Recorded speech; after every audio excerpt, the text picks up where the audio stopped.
महाकाय सूर्यकोटि समप्रभ निर्विघ्नं कुरु मे देव सर्वकार्येषु सर्वदा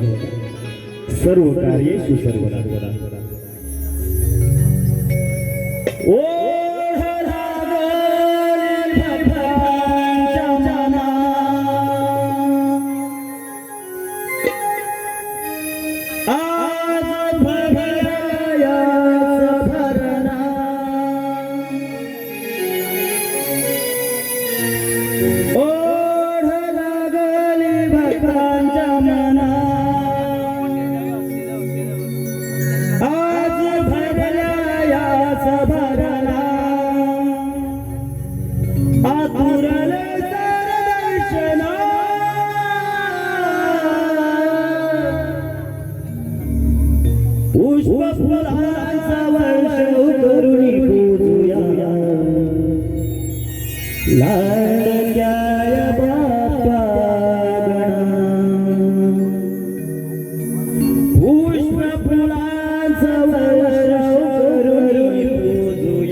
तुझ्या चरणावरी मागत सुखात मन तुझ्या चरणावर लागे भक्तीचा ध्यास या मना तुझ्या छायेची आस या जना लागे भक्तीचा ध्यास या मना तुझ्या छायेची आस या जना प्रथम स्मरतो शुभ या दिना पुष्प फुलांचा वर्षाव करुणे पूजा लाडक्या या बाबांना पुष्प फुलांचा वर्षाव करुणे पूजा लाडक्या या बाबांना ओढ लागली भक्तांच्या मना आज भरल्या याच भरणा ओढ लागली भक्तांच्या मना आज भरल्या याच भरणा अतुरले सार दर्शना पुष्प फुलांचा वर्षाव करुणे पूजा लाडक्या या बाबांना पुष्प फुलांचा वर्षाव करुणे पूजा लाडक्या या बाबांना पुष्प फुलांचा वर्षाव करुणे पूजा लाडक्या या बाबांना पुष्प फुलांचा वर्षाव करुणे पूजा लाडक्या या बाबांना पुष्प फुलांचा वर्षाव करुणे पूजूया लाडक्या या